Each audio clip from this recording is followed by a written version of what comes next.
I never thought I'd be in this kind of mess, honestly. Lisa and I had been together for 5 years, and I really thought we had something real. She was the kind of girl who could charm the socks off anyone, confident, sharp-tongued, always a little bitchy but in that cute, irresistible way. We met in college, and after a few ups and downs, I thought we were solid. We had the wedding planned for months, big, fancy, everything perfect. That was until the signs started creeping in. At first, it was little things. She'd get defensive when I asked about her phone, say she was just talking to her friends, like that was supposed to make it okay. She'd hide her phone more often, and I'd catch her looking nervously over her shoulder when I got close. I shrugged it off, thinking maybe she was just stressed with the wedding or maybe I was overthinking. But then came the night of the rehearsal dinner. We had this big fancy place booked, everyone dressed up, family, friends, all of it. Lisa was acting weird that night. She kept whispering to her best friend, Sarah, and I noticed she kept glancing at her phone, then quickly hiding it. When she thought I wasn't looking, she slipped her phone into her purse and looked at me with this overly innocent smile. I thought, okay, maybe I'm paranoid. Still, I trusted her, or so I thought. It wasn't until after the dinner, when I was getting ready to head home, that I found something that completely shattered my world. I was in her jewelry box, just casually opening it, looking for my cufflinks, and that's when I saw it. A small, glittering hotel room key tucked behind her necklaces. I froze. My stomach dropped. I looked closer, and beside it there was a little note. "Can't wait to see you tonight. Love you, Sarah." My head spun. Sarah was her best friend, sure, but I'd never imagined anything like this. I mean, I'd heard rumors about Lisa and her, but I never thought she'd be so open about it. I stared at that hotel key, feeling like the ground was crumbling beneath my feet. It wasn't just some random thing. It was a clear sign that something was seriously wrong. And the worst part, Lisa's been lying to me this whole time. I confronted her the next morning, and she just shrugged, acting like I was overreacting. She told me it was just sex, that Sarah was going through a rough patch and she was just trying to be a good friend. She said they never meant for it to go so far, that it was just a fling, a mistake. She called me paranoid, said I was imagining things, that she loved me and would never cheat. But I saw the hotel key. I saw the note. How can I believe anything she says now? It's like our marriage was just a facade, a perfect picture that's crumbling fast. And honestly, I don't know what to do anymore. After she gave me that bullshit excuse, I just stood there, staring at her like she was some stranger. The anger was boiling inside me, but there was this deep, sickening ache in my chest too. How the hell could she lie so easily, so convincingly? It was like I was dealing with a different person altogether. I wanted to scream, to yell at her for destroying everything we'd built, but I just kept quiet for a moment. I needed to gather my thoughts. Lisa, with her usual bitchy smirk, kept trying to brush it off, saying I was overreacting, that it was just sex, that she loved me. She even called me insecure, saying I was jealous and paranoid. I couldn't believe her audacity. I mean, how do you even come back from something like that? She was acting like I was the one messing up, and I was supposed to just accept her mistake. Sorry, but that's not how it works when your wife is sneaking around with her best friend at your wedding rehearsal dinner. I started digging through her stuff that night. I wanted to find out if there was more than just that hotel key. I looked at her phone, her messages, her emails. Nothing too obvious, but I knew I was onto something. The way she avoided my gaze, the excuses she kept throwing out, they all reeked of guilt.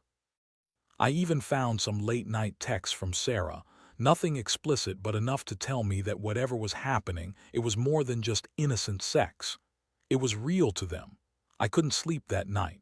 Instead, I stayed up, replaying everything I knew about Lisa. She'd always been a little bitchy, always quick to lie, and now I saw just how far that could go. I started to question if I ever truly knew her. I felt betrayed, like I'd been blind all along. How could I miss all the signs? How did I miss how she was cheating on me with her best friend at our wedding rehearsal dinner? I kept asking myself that over and over, and every time, that sick feeling grew stronger. The next morning, I decided I had to confront her again, even though I knew it wouldn't be easy. I wanted to hear her lie again, see if she'd slip up. But she was already waiting for me, this cold, bitchy look on her face. When I brought up the hotel key and the note, She rolled her eyes and gave me some kind of snarky excuse.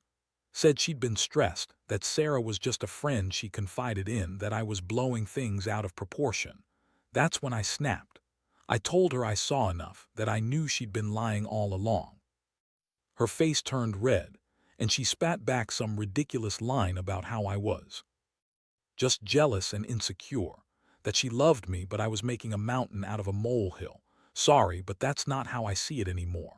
I realized I was dealing with someone who'd lie to my face, someone who'd betray me so easily, and I wasn't about to sit around and be the fool anymore. I needed a plan, a way to finally get some answers, but mostly I needed to figure out if I could ever trust her again. Over the next few days, everything in my head was a mess. I couldn't focus on work, couldn't eat right, and every time I looked at Lisa, I saw a stranger. She continued to deny everything, even when I showed her the evidence, the hotel key, the messages from Sarah. She just brushed it off, called me paranoid, said I was being ridiculous. It was like she was trying to gaslight me into doubting my own instincts. But I knew better. That hotel room key was proof enough, and her behavior said even more. I started to think about what I wanted to do next. Part of me wanted to just pack my bags and walk away. I was furious, felt like I'd been punched in the gut, betrayed by the person I trusted the most. But a small part of me, deep down, still hoped maybe there was a way to fix this somehow. Maybe I'd misunderstood, or maybe she'd just made some stupid mistake. I kept asking myself if I could forgive her, if I even wanted to. One night, I decided I had to get to the bottom of it once and for all. I told her I was coming over to her place after work, that I needed answers. She looked annoyed but didn't argue. When I arrived, she was acting even more bitchy than usual, trying to brush me off, saying she was tired and didn't want to talk. That only made me more suspicious. I knew she was hiding something. I pressed her hard, asking about Sarah, about the hotel, about everything she'd been lying about. Finally, she snapped. She told me she was tired of my accusations, that I was crazy, jealous, insecure, and that she was sick of me invading her privacy. She said she didn't owe me any explanations, that I was just making her life hell. That's when I lost it. I told her she could either tell me the truth or I'd leave and never look back. She looked at me with this nasty, contemptuous glare, then finally admitted, more out of frustration than anything else, that she'd been with Sarah for months, that it was more than just sex, that she loved her and didn't want to hide it anymore. That was a punch I didn't see coming. I thought I knew everything, but hearing her admit it so casually, like it was nothing, shattered whatever hope I had left. I felt numb. Everything I thought I knew about my marriage, my wife, just evaporated in that moment. She told me she didn't feel any real love for me anymore, that I was just someone she'd settled for, and now she was finally free to do what made her happy. I was stunned, angry, hurt, and completely lost. I'd never believed I'd end up in this mess, but here I was. Everything I thought was real turned out to be a lie, and I had no idea how to process it. After she told me that, I felt like I was walking through a fog. My mind was racing, trying to process what she just said, that the woman I married, the woman I loved, didn't love me back, or maybe never did. Instead, she was in love with her best friend and had been cheating on me for months. The betrayal hit hard, but what hurt even more was how casually she admitted it, like she didn't care about the damage she caused. She said she was tired of pretending, tired of the lie, and that she wanted to be happy. I asked her how long she'd been lying, whether she'd been cheating on me during our relationship, or was it just recently. She just shrugged and said it's been going on for a while, longer than I'd ever imagined, and she didn't see the point in hiding it anymore.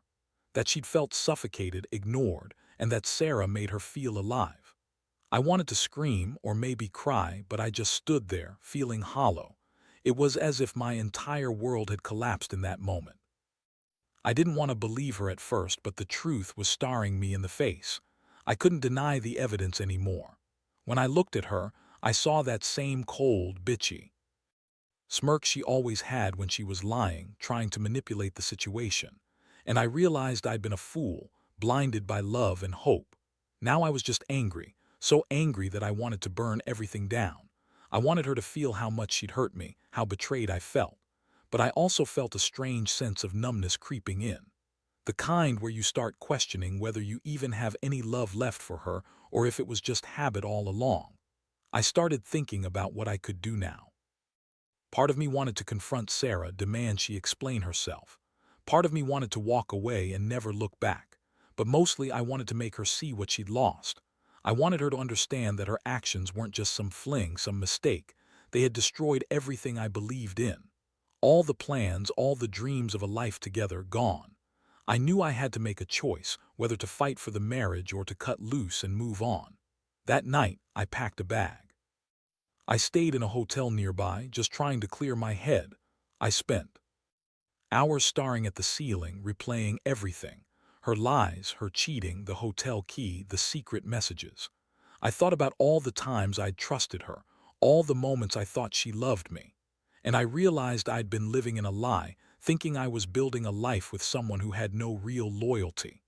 I never wanted to be that guy, the one who gets played like a fool, but that's exactly what I was now.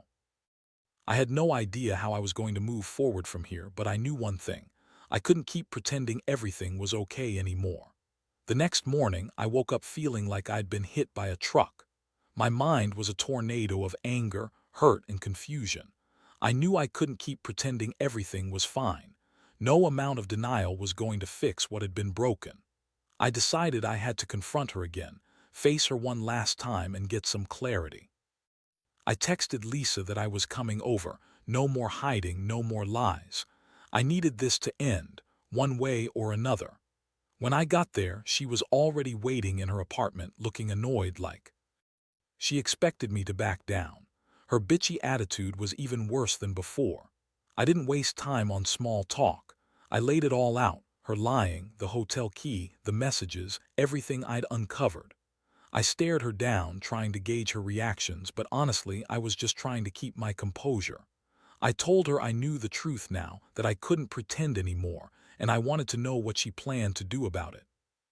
She sneered, rolled her eyes, and started throwing accusations at me, calling me controlling, insecure, jealous. She said I was just trying to stop her from being happy, that I was suffocating her, that she loved Sarah and wanted a future with her, not with me. She looked me dead in the eyes and said she was ending things with me, that she'd already made her choice. Her tone was cold, like she was proud of herself for finally being honest. I felt my blood boil. I'd never thought I'd see the day when I'd be betrayed like this, especially not at our wedding. I'd trusted her, loved her. Hell, I even wanted to work through it. But now she was telling me she didn't care about me anymore, that I was just a mistake, a placeholder, that she was finally free. I could see in her eyes she was enjoying her victory, like she'd finally gotten what she wanted, her freedom, her happiness. And the worst part, I realized I didn't even have the strength to argue anymore. My mind was blank, my heart shredded. I knew then I had to let her go, even if it broke me inside. I left her apartment that day feeling hollow, empty. The betrayal had cut so deep I didn't know if I'd ever be the same. All my hopes, my trust, shattered in an instant. I'd loved Lisa more than anything, and now I was left with nothing but this gnawing pain and a decision, whether to fight for a marriage that was already dead or to cut my losses and walk away. I knew I couldn't stay in this toxic mess, but part of me still wondered if I'd ever find a way to forgive her or myself. That realization hit hard. Sometimes the truth is too much to bear, and love isn't enough to fix what's broken. In the days that followed, everything felt surreal. I moved out of our apartment, leaving behind the memories and the betrayal that had come to define everything. I didn't want to stay in the same space where her lies had festered, where I'd been so blind for so long. It was painful to pack up my things, to see all the little reminders of our life together, photos, gifts, the stupid trinkets she'd given me, all now just symbols of a love that was never real. I spent a lot of time alone, trying to make sense of what had happened. I kept going over the moments, the signs I'd ignored, the lies I'd believed. I realized I'd been giving her all my trust because I wanted to believe in us, but that trust was misplaced. It was a harsh lesson, but one I had to learn the hard way. Sometimes love isn't enough to fix a broken relationship. Sometimes it's just enough to hurt you more. Now I'm at a place where I can finally breathe again, even if the wound is still fresh. I've come to terms with the fact that Lisa chose her happiness over mine, and I don't blame her entirely. People are free to make their own mistakes, but I also know I deserve better than being lied to, cheated on, and made to feel like an idiot. I've learned that sometimes the most important thing you can do for yourself is walk away when someone shows you who they really are. Looking back, I realize how much I overlooked, how much I wanted things to be different. But I also see the value in knowing the truth, no matter how painful. It's better to face reality than live in a facade. I've started rebuilding my life piece by piece, and I know it's going to take time. I still feel the sting of betrayal, but I also feel a flicker of hope that someday I'll find someone who isn't just pretending to love me, someone who values honesty and loyalty. So, my biggest takeaway: trust your instincts. When things feel off, don't ignore it. And never let anyone make you believe their lies just because you want to hold onto what you think is real. Love is supposed to be honest, not a game of secrets and betrayal. If I could say anything to someone in a similar situation, it's this: get out before it's too late, because once the truth comes out, there's no turning back. And sometimes, walking away is the bravest thing you can do.